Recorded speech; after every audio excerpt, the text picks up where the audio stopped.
Okay, good evening, everyone, and welcome to yet another in our series, our seminar series of the Dr. Amrie Moris-Patterson G.I.F.T Foundation. We want to welcome those who are joining us live, as well as persons who may view this panel discussion subsequently. Trust you had a good day. Thanks for taking the time to view this very, very important discussion.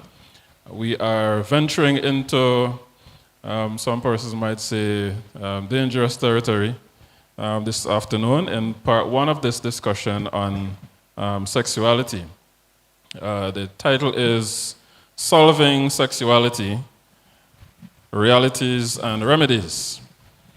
Kind of a longish title, but it's geared at this very, very important issue. Some persons might say very confusing. Ticklish might be another word that persons use to describe this topic, but very essential topic, as most persons would admit, as relates to existence or fulsome existence as human beings. What are we without sexuality? Sexuality is why we are actually here, right? And with us this afternoon is another distinguished panel. They have consented to share their thoughts, their ideas, their experience, their knowledge in this area. And we're very, very pleased to have with us, once again, Mrs. Josette Graves, probably our most frequent panelist. Really happy that Josette has consented to be here. As we know, she's a school counselor, and she has a master's in counseling as well. Next to her is one of our newest panelists, Mr. Ronaldo Joyles. He's also a school counselor here in St. Vincent. Next to him, to your left, my right, we have Dr. Damaris-Baptiste Sylvester. My apologies. Damaris-Baptiste Sylvester. We had false advertising on the poster. Sorry about that. She is an obstetrician, gynecologist, and gyne-oncologist. I hope I got that pronunciation right.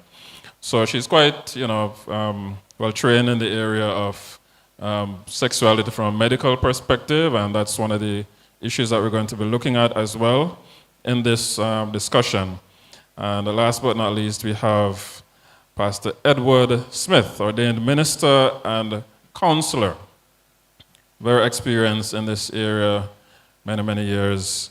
So we have a very good panel. We have 2 males, 2 females. Well, I am the 3 males.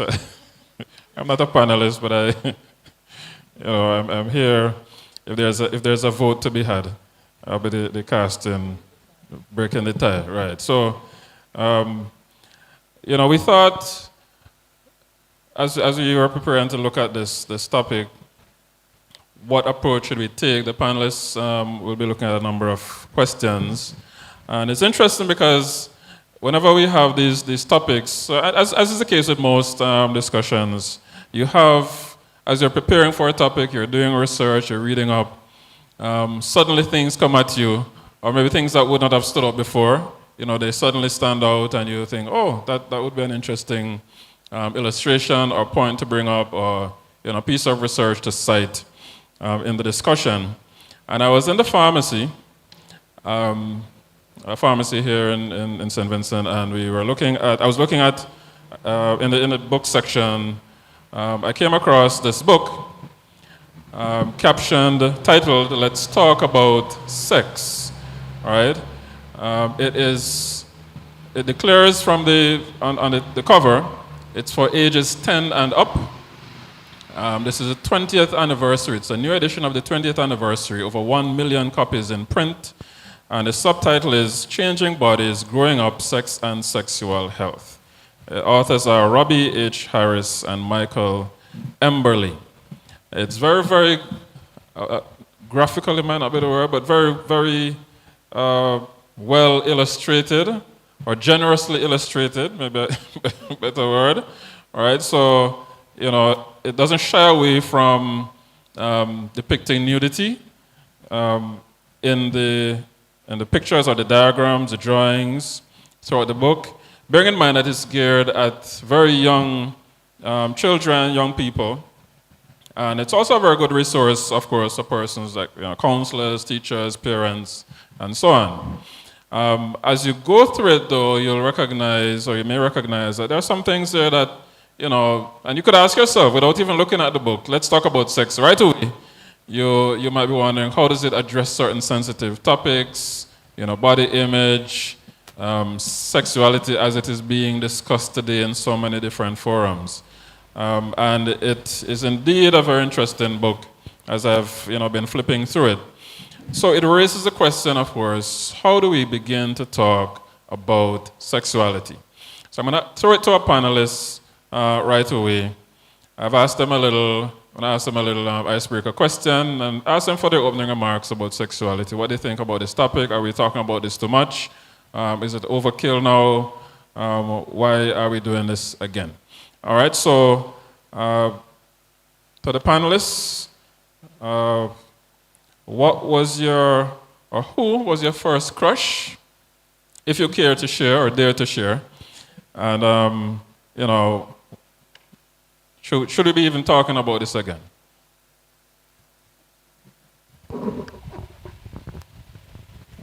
Okay, my first crush was Courtney McDowell. Yes, we were in primary school together. That's Connery Primary School. I think I was about 9, 10 years old.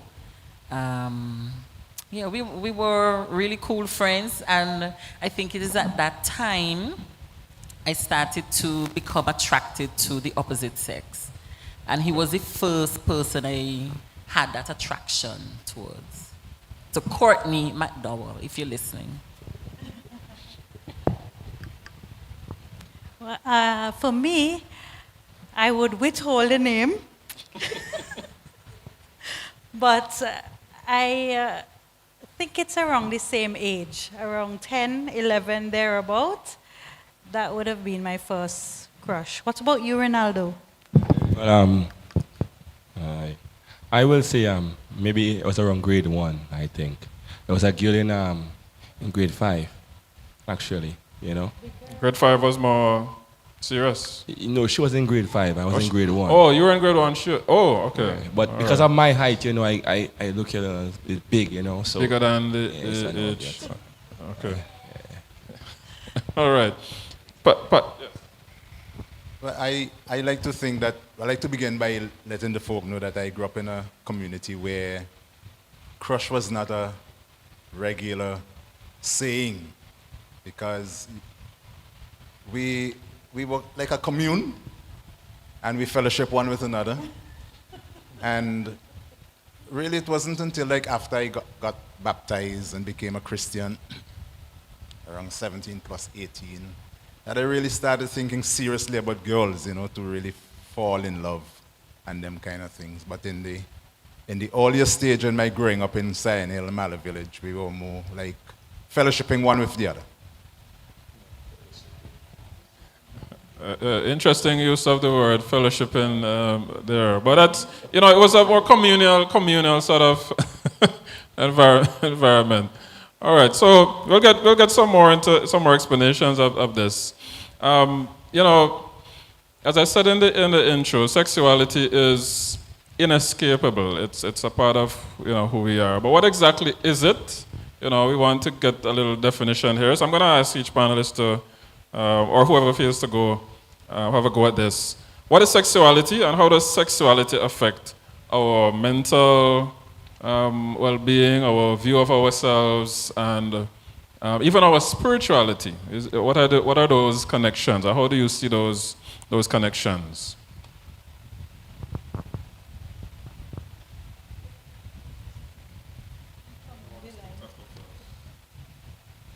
Okay, I would like to begin by establishing what it involves and what it encompasses. So it involves sex, of course. We were shown a book just now, let's talk about sex. Of course, sexuality is not just about sex, but that is how the world has come to define it more or less. It involves sex, it involves sexual orientation, it involves gender identity, intimacy, reproduction. It encompasses a wide range of behaviors, emotions, thoughts, identities, expressions that relate to how individuals experience and express themselves as sexual beings. And human sexuality is influenced by biological, psychological, social, cultural, and spiritual factors, making it an integral part of human identity, human experience, and human existence. All right, so Pastor shared quite a lot there, and I want to just share with us some of the effects, positive effects of sexuality, or let's say sex. It is a known fact that sex helps to reduce stress, yes, boosts your confidence also. It improves your mood. It also helps to improve and increase relationship satisfaction. However, there are some also negative effects where sex is concerned, sex and sexuality. If sex is had without consent, that can be negative, especially for the person who didn't give consent to the act. It can cause them to feel like they're less than. It can damage their self-esteem and their self-worth. 1, 2, testing, 1, 2. Right. So basically, my two colleagues, well, I might say panelists in there, list out some certain things, but I'm going to go off key here. Well, not off key, but off the script in a bit. The world has sexuality as identity. So, in the sense of, okay, if I prefer to be a woman, I could be a woman, that's okay. I choose how I feel.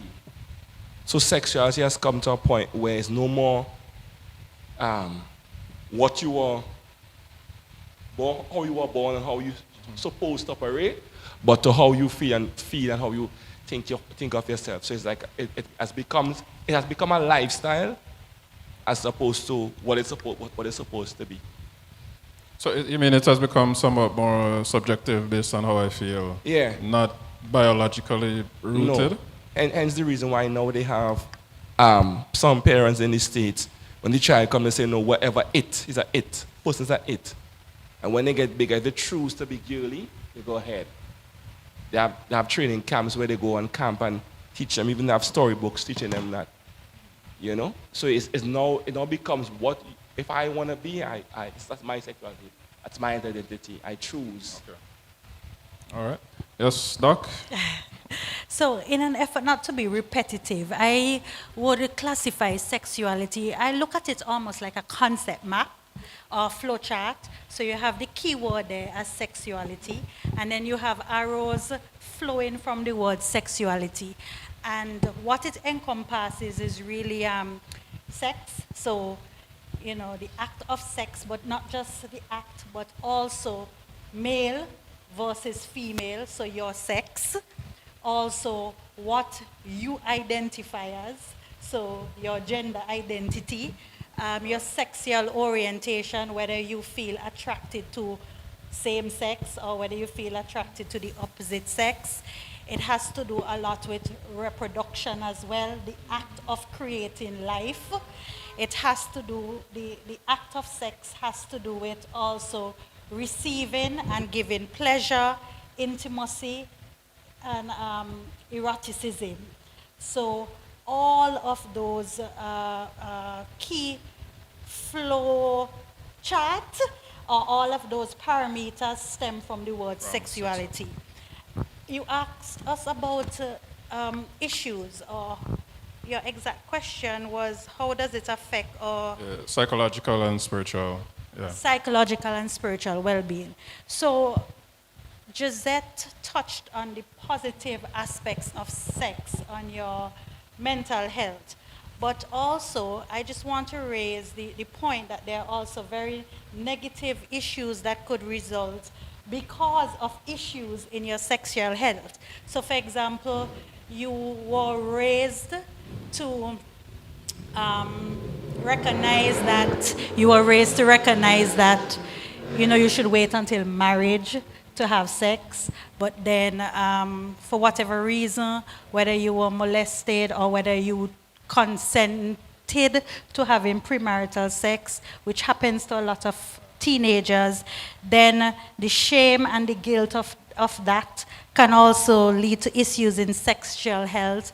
And these issues can be linked to mental health disorders, such as anxiety, depression, low self-esteem, feelings of inadequacy or dissatisfaction when you can't please your partner, or in bed you can't get an erection, or penetration is difficult. These feelings can sometimes tend to lead the individual into feeling very inadequate, dissatisfied. The partner can be dissatisfied as well, and this can cause significant stress. From a spiritual perspective, there's lots of benefits from a spiritual perspective to sex. The Bible teaches us a lot on what sex is all about between a man and a woman. The Bible says we should flee fornication, we should not be adulterers, so you should have one partner. And therefore, a lot of married people can tell you, if you go with the Bible script, then the intimacy of being one, the emotional connection you find with that person is way more than the pleasure itself. However, for those individuals who may not have done it according to what the Bible teaches, they can live with the shame and fear introduced to the human world after Adam and Eve messed up. So remember, after they messed up, shame and fear came upon them, and we see those feelings trickle down today. People are still afraid to have open conversations about sex. Yes. They see the words as taboo. Children are afraid to call the genitalia by their rightful names, vagina and penis, right? They don't want to use that names, and it's all as a result of sin. And a person could internalize that shame and fear and bring it as well into their bedroom, and that could cause, to me, very negative effects as well. Yeah, very good points, and I think what Moris emphasized very clearly is the cultural as well as the religious. And sexual activities today, sexuality today, is still, to a great extent, influenced by, well, of course, our culture. Culture establishes taboo. We determine in our cultures what is taboo, what isn't. And we see that, as Moris mentioned, even to mention the word vagina. I remember when I was a boy, we thought that wasn't a bad word, vagina. So we say things like cricket and noonie. And those were the acceptable names. And we shy away from the word vagina, and even penis. We never really use the word penis. You would quicker hear the person say wood or prick or something like that, which sounded more reasonable in the society. But the whole idea of religion, we're going to talk about the spirituality and religious aspects later on, but religion has really influenced what we think and even our performance in sex. And I think to some extent, I'm not going to mention him in detail now, but St. Augustine, who was a church father of the 4th and 5th and 6th century, he laid out an encyclical on sexual activities, sexual behavior, and up to this day, what he wrote is still being religions are still being influenced by what he wrote. And because of the strong influence of religion and culture, a lot of things that we might have normally accepted, we still see them as being wrong. As you mentioned, in terms of the religious aspect, I should have given that, although that may be understood, that sort of caveat to the beginning of the discussion. We are looking at this topic, of course, from a Christian perspective, Christian psychological perspective, all right? So as segueing from what Pastor Smith said there, we talk about culture and the taboos as it relates to culture, or due to culture. But also, religion is a part of culture, right? So we understand that religious culture, you might say, has our religious views or certain aspects of our religious views negatively affected how we talk about sex and sexuality? Absolutely.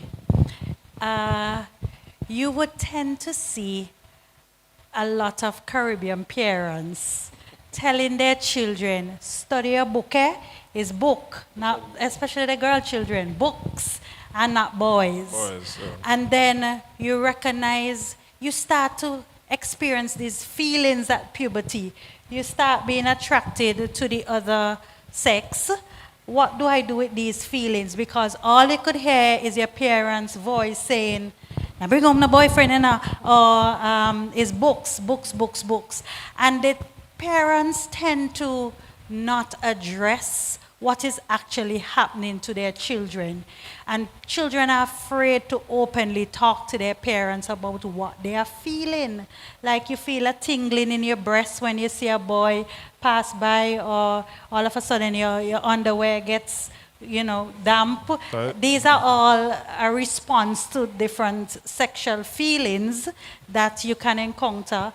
And yet, we are beaten down and told you're not to feel like that, because that's the culture that we are raised in.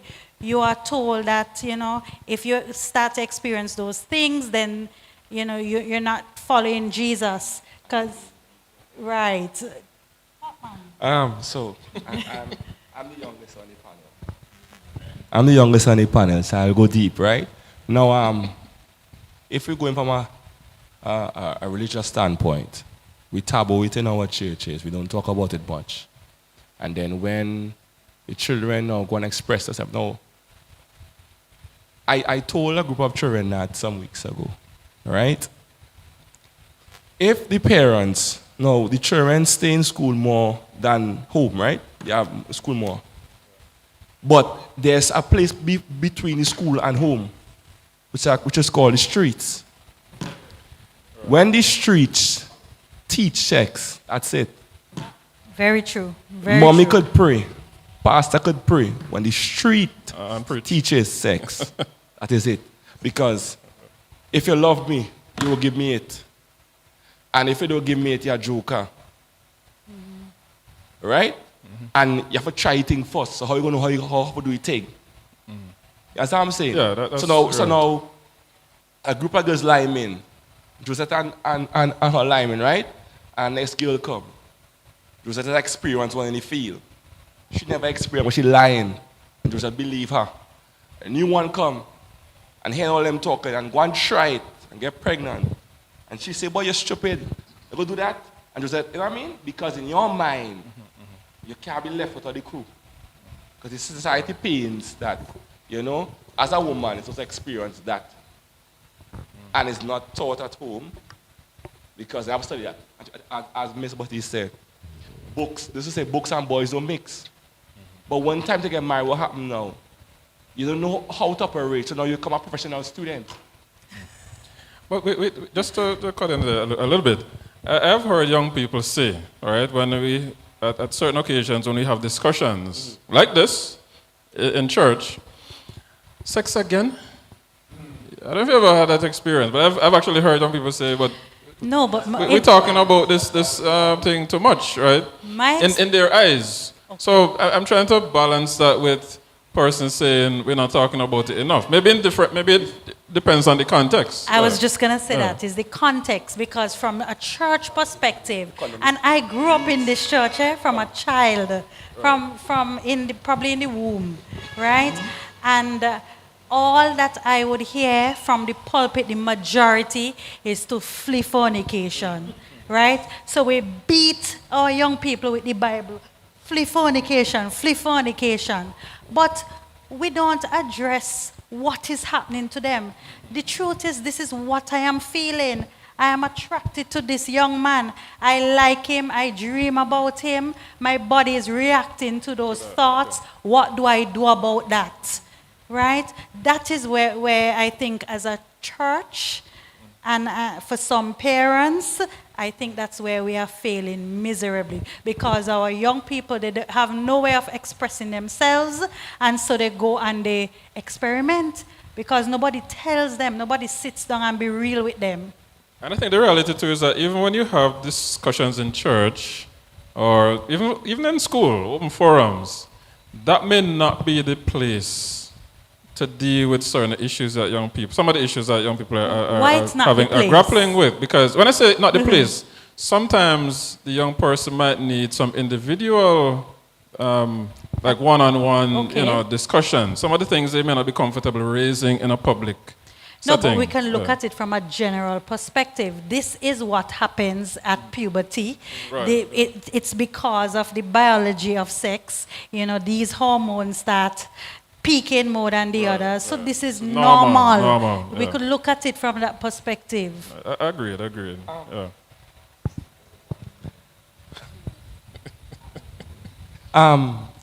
As I was listening to Ms. Batiste, it just came back to the mind, right? We are saying the parents, right? Yeah. But some of the parents we made parents at a young age, and their parents, they know nothing. They were not taught. Right. Correct? So we have parent coming down the line, and nobody know nothing, right? Okay, the church also to be an educational center, restoration and spiritual upliftment and everything, right? When I come to church, I must be all round. When I leave, God invented sex, correct? Correct. Yes, Which means in the church must teach what sex is, and what are the wiles of sex, what are the effects, whether the bad, the good, the ugly. Also, as Ms. Batiste was saying, when the little things have to happen, the urge to merge and the tingle to mingle, you have to understand what is the reason why. Understand? Boys, you might get a little hand in the pants there. The girl pass, crush, you're looking good. That means your heart working, your body working. If it happens something wrong, Of course. check it. Correct. Yeah. And the girls now, you're going to go there because right things are happening, which means God made the engine working here. Now it's time to now explain to them, this is what happens, and this is what you have to do, and so is the case. So that statement there, what you have to do, or for a particular young person, what you prescribe, suggest, what strategies that they should follow to deal with those attractions, urges, drives. That takes some fleshing out, and it's not something that you can answer in a one-off in a simplistic kind of way. We have AY every afternoon, right? Churches have their programs, right? Just like how we come to school and they do social studies every day and maths every day. That's fleshing out, right? So just like how we have different routes, we have Mega Mish, we have Mags, we have Pathfinder. We use the avenues we have, and we speak about it. We break it down into inserts where it's not degrading the male or the female, it's not pushing it down the throat, but understanding. So that a man leaves church and understands, boy, the thing happening, so me not do, Brother Patterson tell me, how to operate, what to think, what to do, I mean. So you're equipped. You can't go into the battlefield on the devil's playground. Absolutely. When he flip it and not put on. You can't go to, as you say, a gun fight with a knife. No. You gotta go armed. You understand? So it's always good to equip them with tools, avenues, how to channel the emotions. Not to shut it down, Channel it in a way that when you guys have in trouble, and when the time is right, they let loose. But I would hope that in the second session we talk a little bit more about managing sexuality as young people, the whole relationship between parents, the church, the community, and the young people.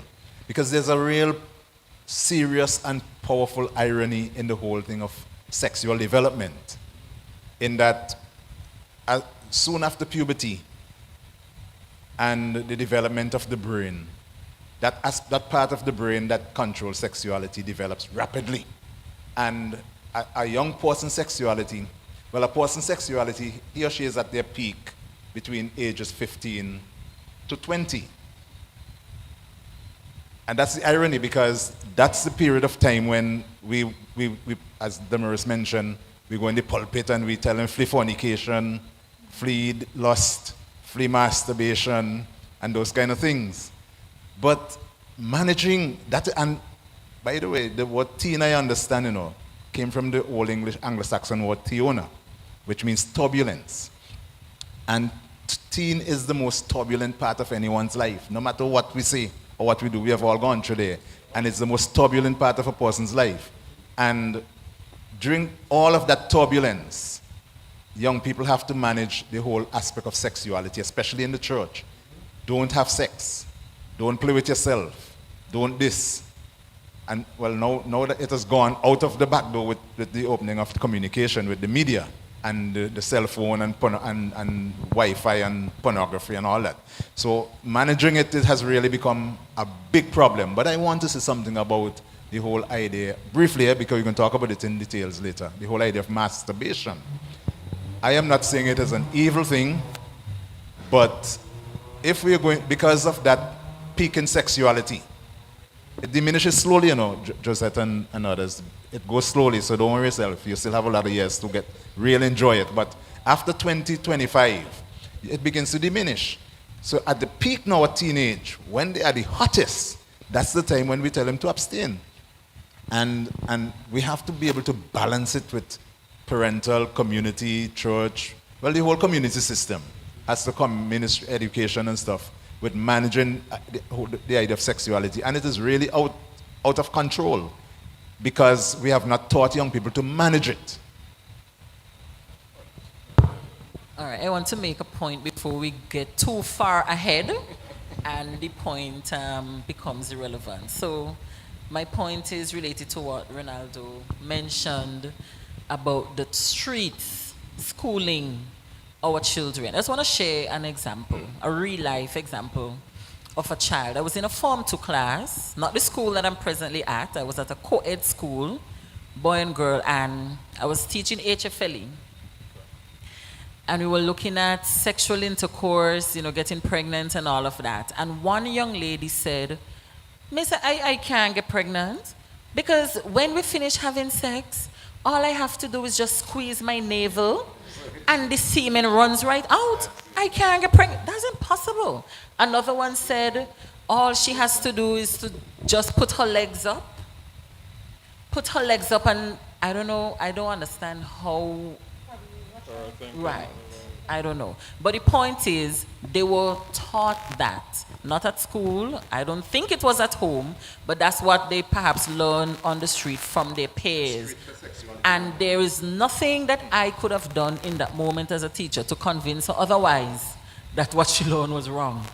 So it is true, the street really does have a strong influence on teaching our children about sex and sexuality.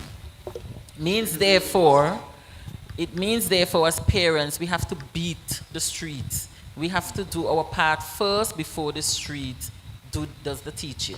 Oh, that's a hard job. Because that's a hard job you're giving parents to do because, I mean, from you hit the street, hit the road, literally, literally you are bombarded with sexuality if you travel on the vans, or if you're just walking, mind your own business on the road, through the music, through magazines, although you don't have magazines so much anymore, but you don't have to go far. Somebody mentioned cell phone. All right, the access that young people have nowadays to sexual content online. I was listening to some stats relating to pornography, for example, and the amount of, there's so many billions of views of pornographic material every day online. right? And easily, if it's not hardcore stuff, it is, the softer side, but can be just as dangerous in terms of, a person's outlook on sexuality. So it's right there in your face. And that was sort of the next question.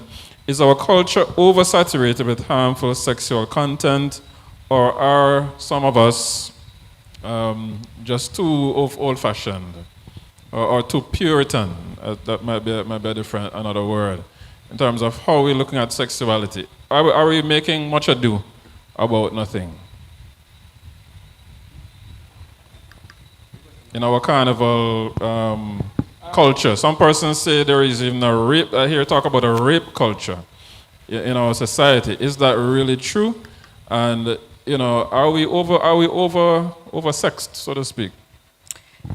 It's interesting that you'd ask that question, because in my profession, one of in taking a history from a patient, we would normally take a gynecological history. And in that, you have a sexual history. And it was when I was an intern and started history taking, it was just so mind-blowing for me to recognize how young most people start having sex. Recently, I am hearing a lot of ages 9 and 10, and that by law, that is rape, right? Whether it's consensual or not, that is rape. And a lot of men and women, they have started to have sex from the ages of 10, 11, 12. And it's very rampant in St. Vincent and the Grenadines, extremely rampant, because we are seeing the negative effects that is happening because of early onset of sexual intercourse, such as cervical cancer, right? Sexually transmitted infections, chlamydia leading to infertility. A lot of our women are being diagnosed in their 20s, 30s, even 40s, simply because of engaging in sex from such a young age. And it's very interesting, because it's a Seventh-day Adventist forum, but as part of your history, you ask for religion. And I remember one physician drawing it to my attention. Do you realize that almost 50% of these young ladies say their religion is Seventh-day Adventist? So I remember, thinking about that and feeling to myself, we are failing our young people as parents, as church, even in our schools, because we're not being real with them. So to answer your question, yes, there is a lot of information out there about sex. It's in social media. You're scrolling through Facebook, something will pop up on your news feed. You look at the commercials, you see this sexy-looking man with his chest outside, the curvy ladies holding up a can of milk, and you want to buy the milk somehow because of what you saw. So as my friend here says, sex sells. Right? So people are putting it in commercials. We're seeing it in our cartoons. Very rampant now. You're even seeing the same sex cartoons. Just the other day, somebody was telling me, Onion bought a gay from Sesame Street. They are gay, they turn gay now. And slowly you're seeing all kinds of sexual activities, sexual identities filtering into every single thing. And yes, we have those individuals who are definitely old-fashioned, the persons who turn a blind eye to that reality and figure that, all I'm going to teach my child is what the Bible teaches. Right? The Bible, which is, we talk about that before. Flee fornication, this is wrong, you're going to hell. I remember hearing one, and to this day it's stuck in my head, and the preacher said, you're having sex? Hellbong! Right? He was just trying to make a point that, that's a sexual sin. And there is truth to that, but it's the context of it. Because to add to all of that, when one individual for whatever reason is introduced to sex, it's hard to stop. And that is the reality, right? Because you now have the release of dopamine and oxytocin, and your body yearns for that feeling, and that's where sexual addiction comes in again. And people have difficulty curbing sexual addiction, and we don't have the rehab programs for them here in St. Vincent. All we tell them is go and pray, right? Or go and bathe, as Ronaldo said, right? But so real things are happening, real issues are happening, and it truly pains my heart to see because I see the repercussions. I see the teenagers coming in pregnant with STIs. I see, the 20-year-olds, the 30-year-olds diagnosed with cervical cancer as a result of HPV, which they contracted very early because of unprotected sex. So I know it is real, and I know it's in our culture, and I don't know what we can do about it, honestly. I want to not interject, but based on what you just said, you said that we are failing our young people as a church community, not just within necessarily our denomination, but broadly speaking as churches, and maybe as communities by extension. But is it that you mentioned information that you'd have gathered as an intern as a medical practitioner?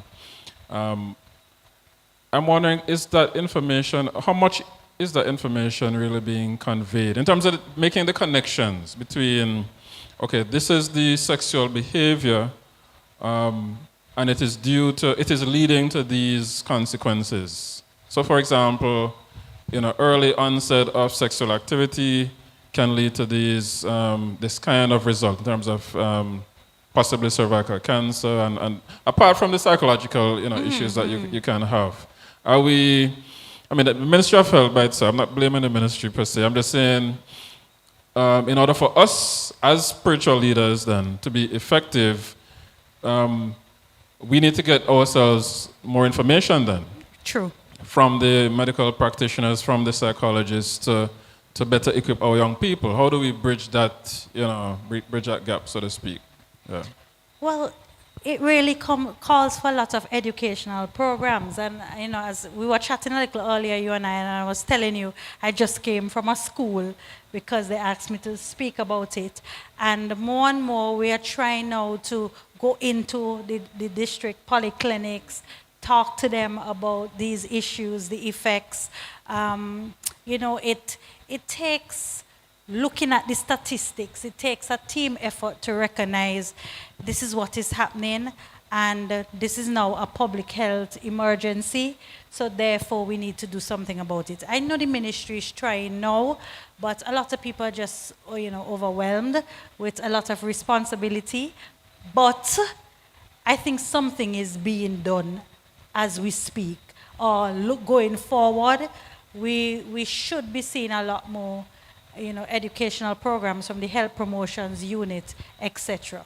So I wouldn't want to comment about the past, but I could tell us going forward, we should see an improvement. I just want to segue a little bit. I comment to you, Pastor Smith. In the intro, in the promotional video for this program, right? There's a song. It's an old song. I'm probably dating myself with the song, but the song is, "You are flesh of my flesh and bone of my bones." Right? There's no one closer. It's you could call it a Christian version of a love song, right? A lot of young people probably never heard it before. I'm using that as an example to say, when young people hear about sexual expression in music, generally speaking, it is within street, maybe dancehall, maybe other musical genres, and it is depicted in a you might say a vulgar or lewd or kind of way that some persons would deem as degrading, possibly, right? Maybe that's an avenue, because music is very powerful. Music is a way of educating the masses of people. And, is it that we, apart from having discussions, I'm thinking maybe that's an avenue of, helping our young people to come to, that greater awareness of what sexuality really is. the Bible talks about, when the Bible talks about sex, it uses the term, it says Adam knew his wife, right? So it uses for sexual intimacy, it uses the term knowing, right? Which is very interesting because it is saying that you know the person to a level. It is not just physical, knowing the person physically, right, in terms of that physical intimacy, but it's also alluding to a level of intimacy, spiritually, emotionally, that bonds you with that person in a way that no other act can do, right? And it just says that, you know, we need to use all the tools because music has been used very, very effectively, or I don't know if I should use the word effective, but yeah, effectively, right, to indoctrinate persons as to what sexual behavior is acceptable or is in vogue, right? So can we use it in a more positive way, right? You don't hear a lot of songs that celebrate sexuality from a Christian or you know, more wholesome point of view. And so what people hear about sexuality in music, you know, unfortunately is a lot of, you know, stuff that is, I don't want to call some of the names. I mean, persons would know the songs and how they depict sexuality out there in a very raucous, raw kind of way. And persons say this is what sexuality is, you know. So that's something that really irks me in terms of, that's maybe a personal peeve, in terms of how music is used to convey sexual messages and how we can, you know, counteract that. But Pastor Smith had a... Yeah, I still believe in the whole cultural aspect of sexual development. To some extent, as I said it a while ago, we are still tabooed as far as religion is concerned. But I follow cultures a lot, cultures that are still traditional around the world. And there are still a lot of them in the Americas, in Africa, in Asia. Maybe not so much in Europe anymore because Europe has more or less, and North America, because they have more or less become westernized. And the popular dominant Western nations are trying to westernize the world.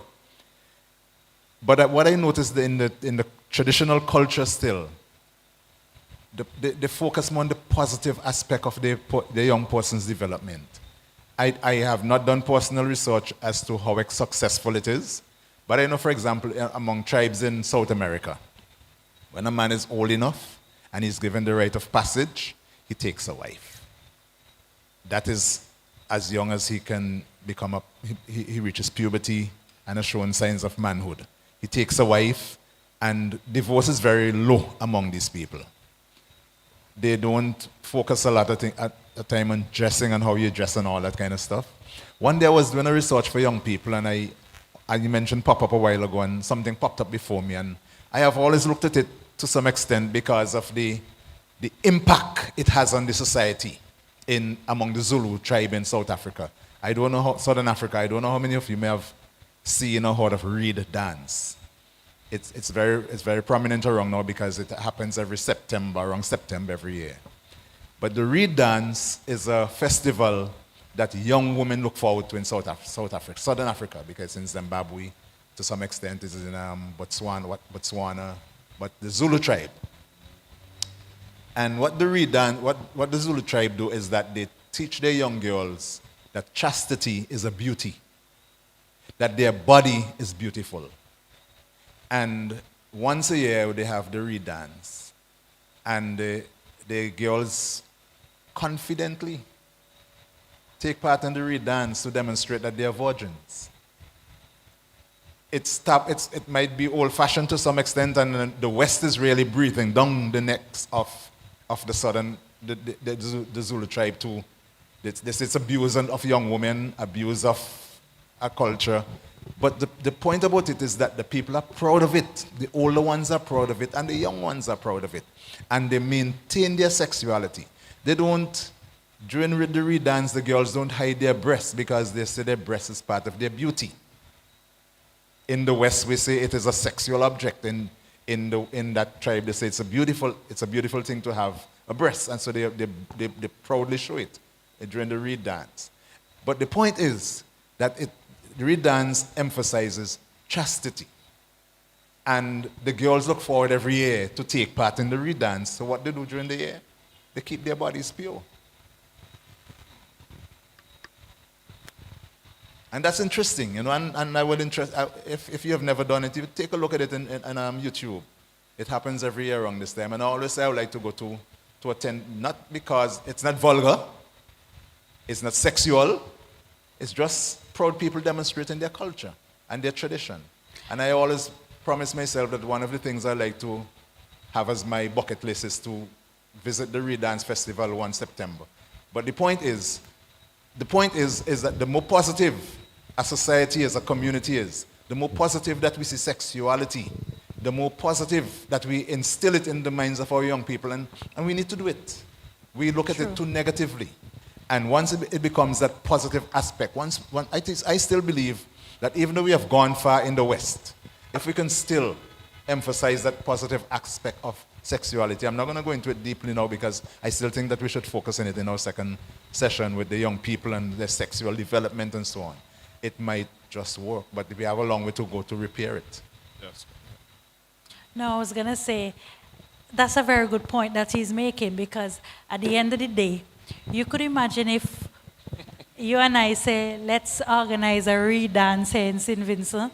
Our culture is so eroded in terms of how we look at sex that the breast will become a sexual Stumbling object block. and people start lusting and all of that.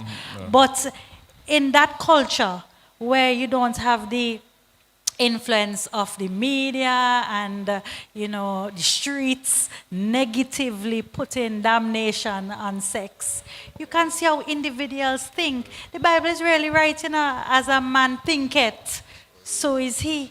So we have so many negative influences that corrupted our mind in how we view sex. We're afraid to talk about it. We're afraid to talk about the changes just because we just see it as taboo and dirty and associated with being beaten with the Bible, that we freeze up when it comes to openly discussing.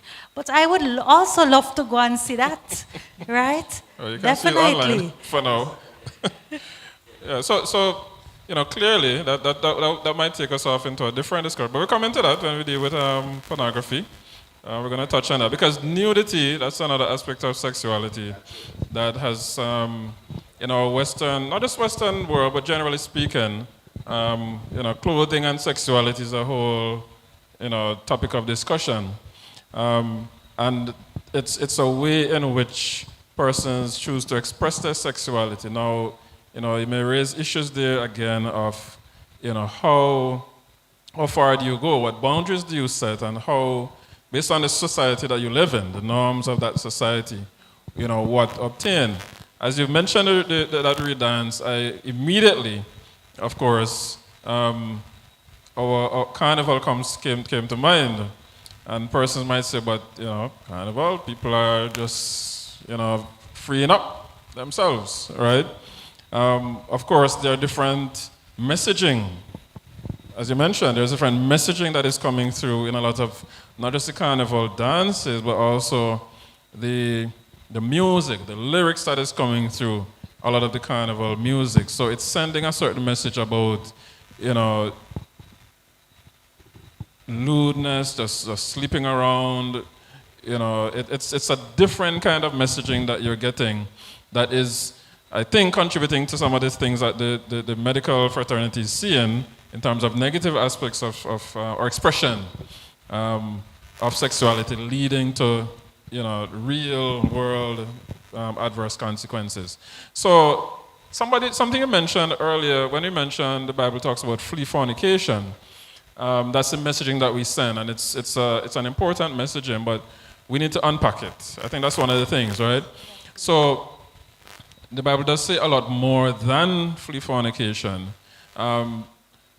Does it adequately, and this is the one of the questions, does the Bible, apart from saying flee fornication, does it say anything more that adequately, that is relevant to 2024, to young people and adults, grappling with with issues of sexuality in 2024. Let me give an example while you're thinking about the answer to the question. I read a story about a pastor. There's a female pastor, right? Female pastor. And she decided some years ago, a few years ago, that she did not want to be a pastor anymore. She wants to be a stripper, right? So I think maybe somewhere during the beginning of the pandemic, she has children, right? She decided that she's going to transition from being a pastor to being a stripper, and so she went on. Of course, she created her social media accounts, and she started to do these shows in her house, right? Stripping down to her underwear, and then she did her first nude show, and she said she felt so liberated, right? And it was a very freeing experience. And then she also mentioned, of course, that whereas when she was a pastor, she was barely making it financially. But now, of course, she is awash with cash, and she doesn't have to worry about money anymore. But apart from that, when she mentioned something very interesting, she said when she was a little girl, she remembered wanting to be a stripper. When she was a little girl, all right? And she thought all little girls thought that. I don't know why she thought that, but that was her. But then she mentioned it to other girls, and they, looked at her strange. But even through becoming a pastor and all of that, that thought was still in her mind from she was a little girl. And I thought to myself, well, that's very interesting. Of course, I disagree with her choice, but I just wonder how she justified that. I don't know what you think about that scenario, but what does that say about the relevance? Because this was somebody who was a pastor. The question is, how relevant is the Bible? If a pastor could do that, quote unquote pastor. Well, let me not say quote unquote. She was a pastor. She was working as a pastor. What does that say about the relevance, if any, of the Bible for sexual expression or sexuality today? I know the question was long. Well, the Bible hasn't really said much about sexuality. You mentioned a while ago that it speaks about lying with, exposing. But then again, it's how they interpreted the King James people, how they interpreted what came down to them. But much has not been mentioned. In the Jewish culture, husband and wife relationship was very paramount. There was no such thing as common law relationship. If you did that, you had to hide. Because once you were caught, you would be stoned. So it was husband and wife. Solomon is just about the most romantic book in the Bible. And people like to say he was referring to Jesus Christ. No. He wrote a book of romance. It's strictly romance. And in that book of Solomon, Songs of Solomon, he mentioned just about everything about sex. And it's not about sexuality so much as it is about sex, the whole physical aspect, the emotional aspect, and the pleasurable part of sex. He talks, if you read Songs of Solomon, detailed, he speaks about oral sex. He speaks about petting the breast. He speaks about foreplay and masturbation, the husband and wife masturbating each other. It's not there spelled out, but it's there. And I'm going to get stoned for this, but Solomon hinted that in the bedroom, like Paul or whoever wrote the book of Hebrews said, marriage is honorable and the bed is undefiled. And when you do a theological study of that, what it's really saying is that there is no right or wrong in the married bed. The husband and wife before God and whoever else may see is free to play themselves and to do whatever they want to do. Again, culture plays a strong part in what is done, because in what is practicing, I don't know if people in Barbados are listening and viewing, but I went to Barbados a few times. I went to seminars, and one or two of them were on human sexuality. And I remember going to one of them where a young lady stood up and said, and if I am wrong because of what she said. She said, we don't have sex unless he does it in any way he can find an opening. But in our culture in St. Vincent, we may not see that as part of it, but in some cultures, they see it as normal, homosexuality, and Solomon may have hinted that. There's an aspect of religion in the book of Kings, mainly the book of Kings, and you might have remembered reading about the groves, the people of the groves, where the kings and the judges, many of them, well, the kings, they bypassed the groves when they were reforming Israel. They didn't do anything with the groves. That boy king, what was his name again? Josiah. Josiah was the only one who burnt it down. Now the groves was a shrine erected in honor of Asherah. We know her as Semiramis and Ishtar. The groves was a place where, Asherah was the goddess of fertility. And in the groves was a kind of commune just off from the temple. It was in the temple compound, but it was just off. And it was high society thing. As I said, the kings would do their reform and they would touch it. And there they would have their sexual orgies. And it is not spelled out in scripture, but it is believed that all kind of sexual acts used to be going on in the groves when they have their festivals. And deeply religious people from the temple used to be part of the grove commune. And eventually Josiah came and he burnt it down and he destroyed it because he didn't like the profanity. So the Bible didn't really talk much. Paul was the only one who really talked about sex and sex acts. We mentioned what he said in Hebrews. He also said that a woman must not hold herself away from her husband. Again, it was a male-dominated society. But I like to interpret that as meaning that we must be compatible, we must be communicative, we must be reciprocal in the marriage act. So whatever and whenever both persons agree, based on that, they can do it. But outside of the Bible, we have a lot of literature as to how to conduct ourselves sexually. And we must also always remember that sex is not just a physical act. It has a lot of other things. We talk about the psychological part of it. It has emotion, it has cognitive, and the whole behavior part of it is also a nice part too. All right, so I want to, thanks for that. I want to start the process here before our time runs away anymore, of fleshing out, right? Because we're dealing with sexuality, we're addressing primarily so far young people, but you just touched on the marriage bed, bed is on the file. But what are some, practical tools we can start to, say to young people, okay, this is how you go about addressing, the challenges that you're facing. You're seeing sexuality in our society. It's coming at you hard, right? It's coming through the music. It's coming through the movies. It's coming through the books that you read, online, social media primarily. How do you begin to lay out a strategy for young people? I'm coming to parents after this, but for youths just to equip themselves to be to view sexuality in a wholesome way, all right? Not to be shy about it, but to express themselves sexually in a wholesome way, so that when they get to that point of as you say, finding the right person, that they are whole, that they don't have necessarily any baggages to deal with. They are sexually whole beings. 1, 2. Right. I take a deep breath because I'm a youth. Now,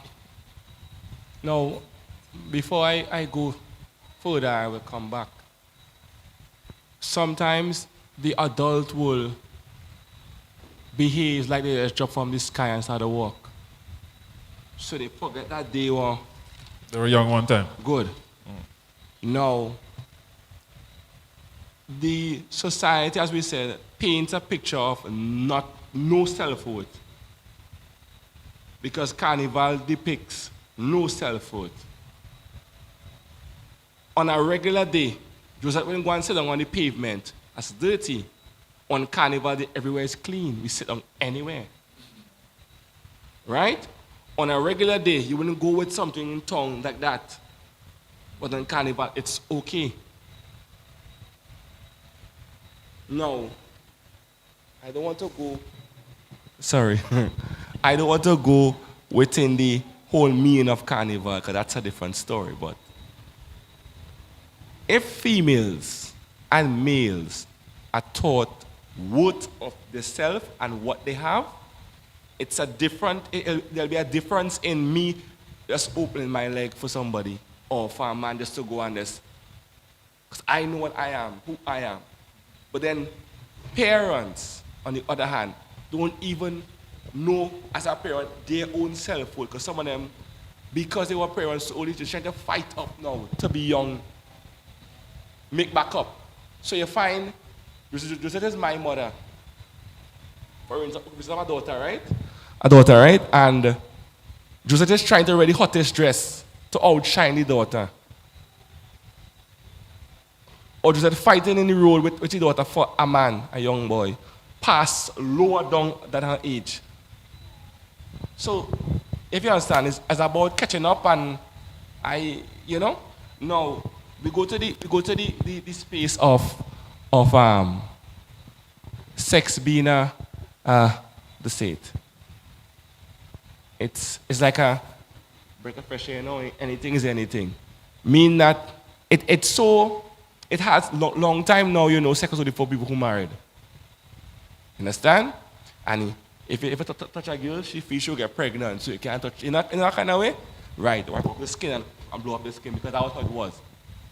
But because these, right, and all that is, sure that it's easy, and you could use this, and you could use that, and you could use contraceptive, and you could use whatever is the case.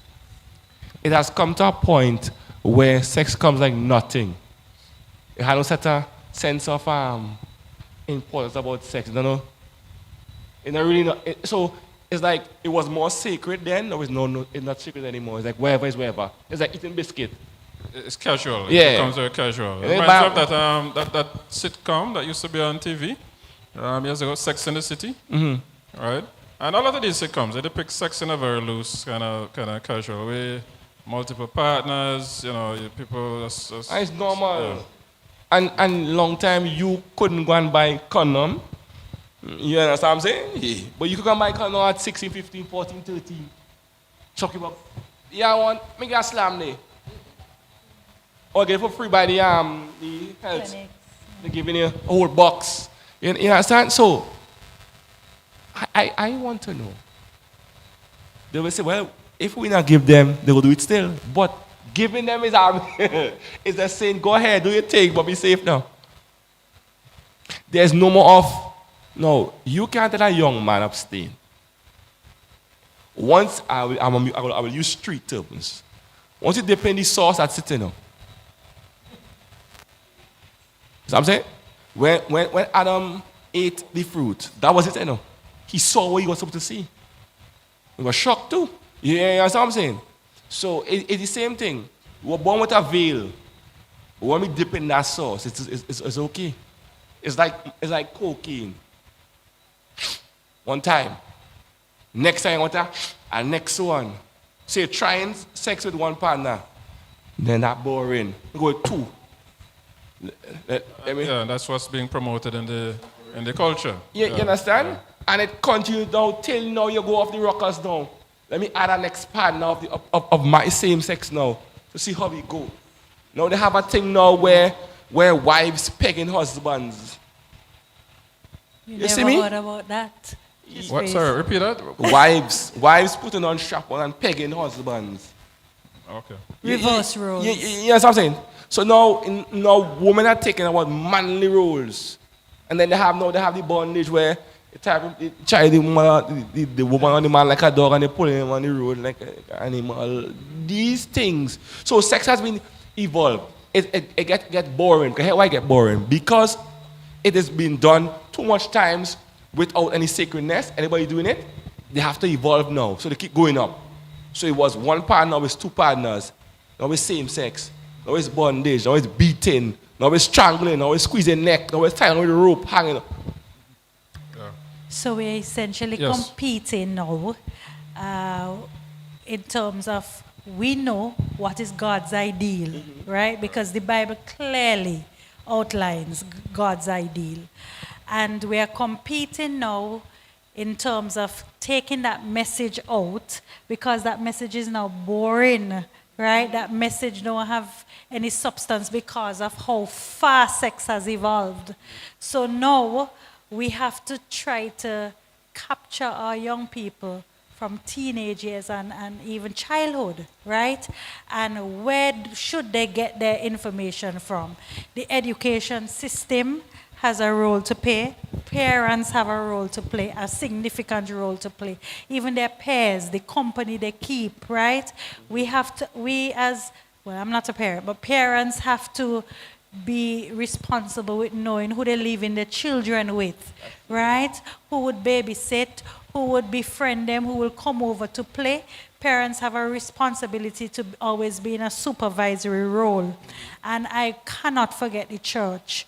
We have a very huge responsibility to play in still proclaiming God's ideal, but doing it from a different tangent. It's not to go from the tangent of telling people, do not do it, like don't fornicate or don't have adultery, but explain to them the give them the repercussions, right, of what can happen from a physical, from an emotional, from a mental perspective if you dip in the sauce. And we also have a responsibility to also allow people to recognize, not because you've dipped in the sauce over and over and over, mean you cannot break that addiction. It's not the end. You're not doomed. There is still hope, and we can help you by A, B, C, and D. Prayer is one of the components, but it's not the only components because the Bible clearly teaches us faith without works is dead. So we have to extrapolate all the tools, open the whole armory, and use everything to fight. The world is now God's church literally against the world. And the world seemingly is winning because we are not standing up and crying aloud as well when it comes to sexuality. I think you've touched on very good points there. I want to hear a little bit more from our school counselors in particular. I remember a couple of years ago, and I think you mentioned it in terms of the statistics regarding young people, children at very unthinkable ages now becoming sexually active. And you ask yourself, what is happening in the homes, where the parents, but as Ronaldo, I think, mentioned earlier, that a lot of these parents themselves are almost children, not too long come out of childhood, right? So they themselves may not have the tools. So when we say parents, you're responsible for this or that, and yes, we accept that. But what do you do in situations where the parents themselves are ill-equipped, don't have the tools to get this job done? I guess this is where, as you touched on, the church, other NGOs need to step up so that we can get our parents and the young people themselves. I want to hear a little bit more about what a young person who may be watching this, who has these issues, what do they do? Step one, step two, how we can help them to spell this out, flesh this out a bit more. As I am no longer in the school system, but as a school counselor myself, and I am still counseling a lot of young people, I have some main points I just want to, I have the notes also, but I just highlight the main points because we're going to finish us now. And one of the things I emphasize in the school system, and we need to practice it, counselors, we need to encourage the parents and with the children to have open and ongoing, not just open, it must be ongoing communication in the home. It starts early. And one of the things, I think to some extent the government has to get involved. I mentioned the government because something is happening in Australia right now that I want you all to pay attention to as counselors. Australia is passing a bill to ban phones in schools. I don't know if it has gone through us. I don't know if it's gone through us yet, but they're going to do it. And Australia is much bigger than the Caribbean. I'm not even talking St. Vincent. So I'm saying if Australia can do that and get through, Australia is ensuring that men who abuse young girls attend certain counseling sessions while incarcerated and when they're free. And I am saying sometimes we don't get through with the work, the task, because we don't attempt to do it. We tend to just sit back and hope that things will get done. So I am saying that if we are positive as a country, as a nation, as a government, as a church, as a home, as a family, if we are positive, it can work. So open an ongoing communication at home, start early, create a safe space. Use correct terminology, be honest and clear. Number 2, comprehensive and age-appropriate education. Developmental stage of sexuality and sex, address emotional and relational aspects, be cultural in our approach. Number 3, involve schools in providing comprehensive sex education. We talk about family, what we call it again, HFLE. But the system has to be fine-tuned so that we can openly and aggressively deal with the positive aspect of human sexuality in HFLE. The family must be involved to support school-based programs. Again, parent-school collaboration is very important, very, very important. Number 4, promote positive media literacy. Oh boy, that is going to be a steep uphill climb. Steep and worse than climbing suffering. To get the media on board with human sexuality. That is going to be a hard task. But again, that is why I mentioned Australia as an example just now. That a massively big, much larger country than the Caribbean is going to pass a law, or have passed the law, to ban phones in schools. We could do it too. We need to promote positive media literacy. Monitor media consumption, teach critical thinking in the media, set boundaries and filters, and number 5, community involvement and support. We cannot have positive sexuality with our young people without the community involvement, the churches and all the other institutions in the community programs, access to health resources, and so on, fostering inclusivity. Then number 6, teach consent and respect. I mentioned the REMEDIES just now. They foster chastity, they highlight chastity. So they tell the young girls when the man is ready, and they have songs that they sing. When you're ready for the noonie or the coonie, you marry me, and that kind of thing. They put the words on the line in English on the screen. That kind of stuff.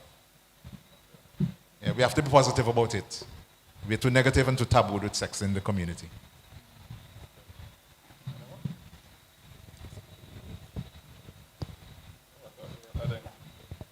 Sorry. Yes, that's quite a good list. The situation is, as Dr. Damaris mentioned earlier, very dire. I'm not in the medical field, but I'm using some anecdotal evidence, right? In terms of, particularly as it relates to teenage pregnancy. I have 2 daughters, and I guess when I hear these stats or hear these situations, it as a father, it really, stands out in my mind.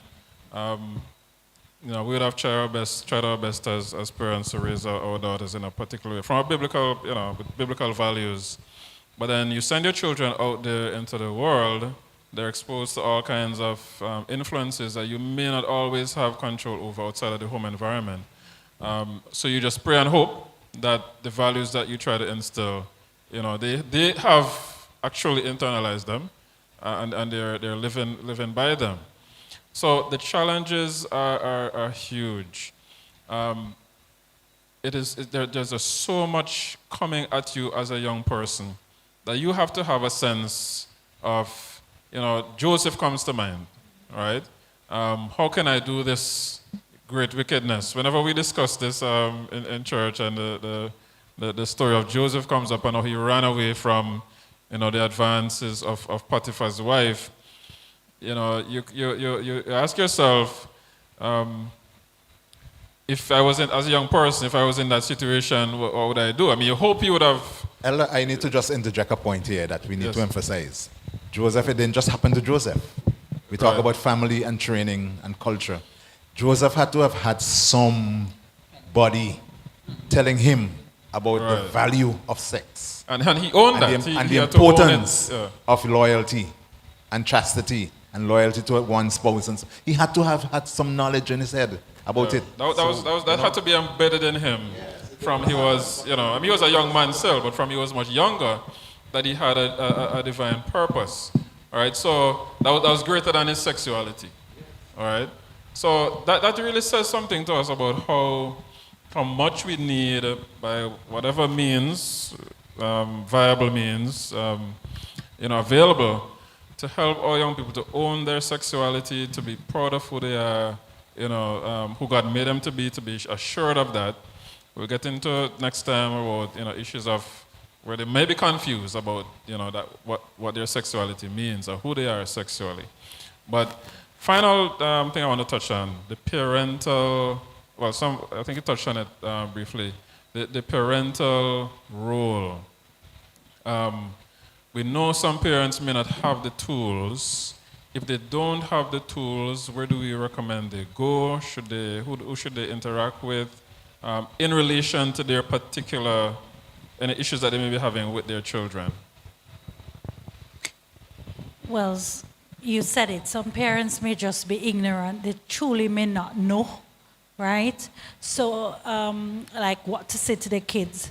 So I would definitely suggest that if there's someone like a trusted person in your community or in your church, for example, in your church, Brother Patterson, if there's somebody there, I expect them to see you as a, father figure, a resource person, and, probably come to you and say, my child is XYZ, this is happening, can you, have a chat with them, talk with them, not just one time, but be like a mentor.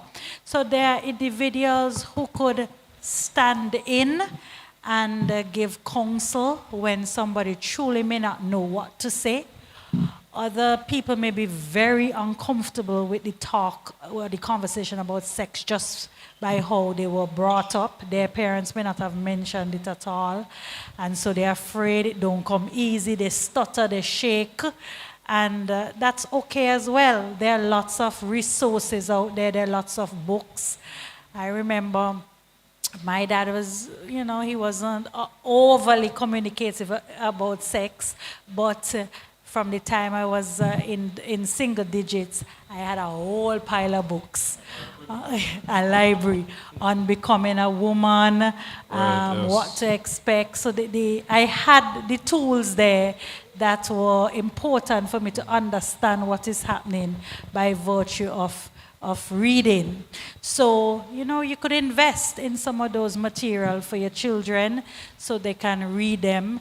And truly, parents can also put themselves in a position to get outside of their comfort zone, ask the relevant questions, seek help from your guidance counselors at schools that your children are in. Try to, approach it from the perspective of how should I relate to whatever my child is complaining about. Talk to the pastors as well in your church. A trusted person in your community. There's a... Okay, go ahead. Just to add one more thing to what Amrie said, a number of schools have parenting workshops. So parents need to attend. So because sometimes, even as a counselor myself, you have a workshop, you organize a workshop, and parents don't really show up, yeah? Especially the parents The you ones you want really to want to target, show- they Yes. don't show up, and so they miss the information. So parents need to, like Damri said, put yourself out there, be active, attend workshops, attend meetings, speak to your guidance counselor if your child's school has one, because not every school has a guidance counselor. But there are a lot of resources out there. There are YouTube videos that you can even look at. And of course, books we can't go wrong with. And the ABC, it's no longer called the ABC. What is it called now? I had a bookstore in Kingston, not too far from Lady J. Check out that bookstore. You must find information there. You will find a resource there that can help you to teach your child about sex and sexuality. Yes, Ronaldo. Final point, and then we wrap up. So some years ago, right? Well, not years, but it could be 2 years ago. So it's still years, right? Um, I watched a show. Now the reason why I watched it because the name of it was Sex Education, right? But when I watched this show, obviously would have homosexual in it, right? And it was showing one of the guys was the top footballer, but he loved boys, but nobody never knew. She had a girlfriend, and it's when the girlfriend leave him, huh? When sex education. When the girlfriend left him, is then he started to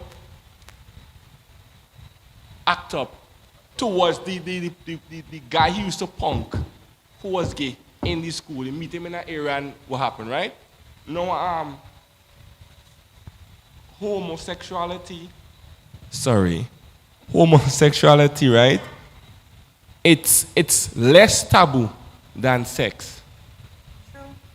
Everybody talking about No, I could remember when I left, before I left St. Vincent, there were only 2 gay men I knew. I wouldn't call him Tokyo and Calder, right? That was it. When I came back, like they retire, because I see a bunch of the young ones. You understand? And it's like, it's cool. It's normal, it's like whatever. Now I'm getting back to the school. I wouldn't call my school name. But the school I was a big school. And the first time when I came to school, I stand up and you scan the school from my fast. I went out in the road on the bank and I watched the whole school here and everybody. And I'm actually just seeing, when I let God give me the sight, the actual parents of the children behavior just manifesting. That's what I mean. So, I mean, you're seeing in the behavior of the students, you're seeing their parents? Yeah. Okay. And then I then said, let me wait until school over. And the mannerism of the parents for the comfort of the children is like, wow, that's it. I could tell you that, you know? Yeah. So, as my colleague in arms was just saying that, people don't want to come the workshops. It's not that they don't care, It's that they don't want their dirt to be open up. You understand? But there are children coming to school and saying, "My mommy, when I do this, I'm a mommy. When I watch TV, and she leave the open, mommy see." You understand? And they come now, act it up in Trinidad. There was a preschool boy carry the girl in the bathroom and tell you, "Let me show you what daddy just do." You hear? And telling you what song to make. You know what I'm saying? When it's like one of the children, Solomon called the teacher don't know what to do. It's like, and you're afraid to call the parents, go say, "You lie on my child. My child be quiet in the home." But school is a place where a child expresses themselves. Express what they see, what they hear, what they think they understand. And if they receive well, then they keep on practicing it. As we always say, practice makes permanent, not perfect. Practice makes permanent. Deepens impression. Exactly. You understand? So if we educate the children, sex education every day as a subject, make it a subject, every day in their head, it becomes permanent. Which means a boy can't say, "No, excuse me, why are you touching me?" Because I have learned self-worth. I have learned my legs to be closed only for my husband or my wife. I have learned these parts not to be touched, good touch, bad touch. If I'm in touch appropriately, I make a complaint. You know what I'm saying? And then we as Congress have to be accountable and confidential. A child says something, they're going, "Girl, yes, so and so." No, sir. Because then now we lose The confidence of yes, the... I can't come and tell you because she just talk too much. Try neighborhood, Mako, you can't relate. You're afraid to tell your mother because your mother might beat you because she say, "I must see you do it." You see, you just close up. You just close up. You understand? Yeah. And then now you act out maybe suicide because he can't take it no more, or that's that, and then leave, and they just go promiscuous because in a kid, it don't happen already. Yeah. So, sex education is important, and I'm saying it should be done in the church. They should even have a sex education month. Where Well, that's yeah. you understand? It's like we have a child month, sex education month, where they, yes, from a government standpoint, the church have sex education week, where they show, you know, it's like a revival the same way. So they come like we bombarding them now. It's like how Carnival they show you every minute. Carnival 2020 coming up, in the face, school, church, home, everywhere. You understand? Yeah, so, and then it comes natural. Yes, very good point to end on there from Ronaldo. That's a very interesting proposal. I think that would be great if the country on a whole, government, churches, NGOs could take that on and really shine the spotlight on this very important topic in a much more focused and wholesome way, so that we remove a lot of the still existing, taboos in relation to sexuality. I was listening to a parent giving her testimonial, so to speak, about how she raised the issue of sexuality with her children. And she said, as Pastor alluded to, she would use every opportunity, as maybe they were watching a movie or I think she mentioned one time they were watching like an innocent cartoon or something. And somehow a kissing scene came up in the cartoon. And then she had to, she used that as an opportunity to explain, to ask a question of her child, and use that as a segue to discuss, should they be kissing or, different aspects of sexuality. And she developed the habit of doing that with her children in a way that it becomes, a normal thing. It becomes, you kind of destigmatize it. So discussing sexual topics becomes the norm in the home, and the children then now feel more open to, okay, mommy, what about so and so, and that kind of thing. So it's a lot of pieces to put together, and I really appreciate the openness and the very good suggestions that would have been made in this part one. I really hope everybody can be back for part two, where we wrap this up. We still have some serious stuff even more serious stuff or equally serious stuff to get into. We're going to get into some of the LGBTQ stuff and some of the issues regarding various aspects of sexuality, pros and cons, and how we deal with them, sexual addiction and so on. So I want to recommend in closing this book. There are many books out there, as Amrie said. There is a whole library of books on sexual education from a wholesome perspective. But this book by Josh McDowell is a book that I reference quite a bit in terms of issues. It's called Counseling Youth, Handbook on Counseling Youth by Josh McDowell.